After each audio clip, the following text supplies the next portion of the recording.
볼로디미르 젤렌스키 우크라이나 대통령은 10일 쥐스탱 트리도 캐나다 총리와의 공동 기자회견에서 우크라이나가 그동안 준비해왔던 반격을 진행 중이라고 밝히면서 우크라이나의 반격을 처음으로 공식 인정했습니다. 우크라이나군은 주말 사이 우크라 동부와 남부의 7개 마을을 탈환했습니다. 간나 말야르 우크라이나 국방차관은 12일 텔레그램을 통해 우크라이나군이 도네츠크주 모크리알리에서 서쪽으로 약 10km 떨어진 레바드네와 노보다리우카, 자포리자시 남동쪽에 있는 로브코베를 각각 탈환했다고 밝혔습니다. 우크라군은 하루 전인 11일에도 도네츠크주의 마카리우카, 블라호다트네, 네스쿠치네 등 3개 마을을 탈환했다고 밝히며 폐허가 된 마을 건물에 국기를 개양하는 영상을 공개하기도 했죠.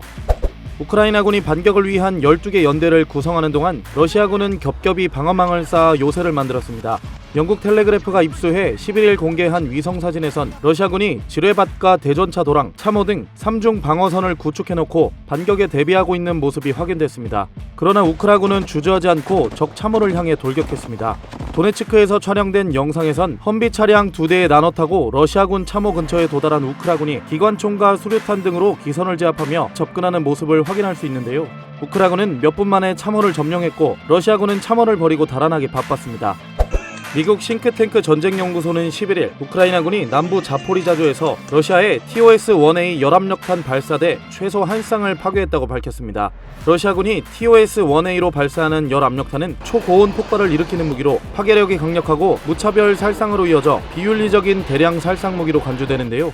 러시아는 개전 이후 분리할 때마다 열압력탄을 통해 우크라군에 큰 피해를 입혔던 만큼 러시아 방어력을 크게 떨어뜨릴 수 있다는 분석이 나옵니다. 우크라군은 러시아군의 보급망을 파괴하기 위한 작전도 병행하고 있습니다. 주요 외신에 따르면 12일 자포리자주 멜리토폴에서 큰 폭발이 있었는데 침공 전 이곳의 시장이었던 이반 페도로우는 전방으로 연료를 수송하는 데 사용할 열차가 파괴됐다고 전했습니다. 지난 11일엔 한 우크라이나 장교가 러시아군 무기와 장비를 크림반도에서 점령지 자포리자까지 수송하는 철도 교량을 폭파했다고 밝혔는데요. 러시아는 우크라이나 본토로 연결하는 물류동맥 2곳 중 한 곳을 잃은 꼴이 됐습니다. 이 밖에도 지난 며칠 새 우크라군의 소행으로 추정되는 4건의 철도 공격이 발생했는데 이 공격은 주로 어두운 밤 시간대에 이루어졌을 가능성이 높습니다. 미국과 나토는 지난해 2월 러시아의 침공이 시작된 이후 우크라군에 대한 군사지원 패키지에 야간 투시경을 포함시켰는데요. 텔레그래프는 우크라이나군은 서방이 공급한 야간 투시 장비를 통해 어둠 속에서 공격하고 마을과 영토를 점령하고 있다고 밝혔습니다. 자포리자주의 친러 행정부 위원 블라디미르 로고프는 서방이 공급한 야간 투시 장비의 이점을 극대화하기 위해 우크라이나군은 어두워진 후에 공격해왔다고 전했습니다. 미국은 이미 지난 2018년부터 우크라이나 특수부대에 대당 5천만 원에 달하는 고글 형태의 야간 투시경을 공급했습니다. 반격의 선봉에 서 있는 독일제 레오파드2 전차와 미국의 브래들리 장갑차는 최첨단 야간 투시경을 갖춘 걸로 알려졌죠.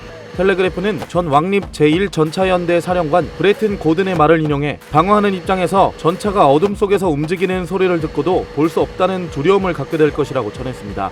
반면 러시아는 공격용 군사용 드론을 많이 보유하고 있지만 정찰을 위해선 중국제 DJI 매빅 같은 상업용 드론에 주로 의존해왔는데 야간 투시 기능이 장착돼 있지 않기 때문에 야간 정찰에 사용할 수 없습니다.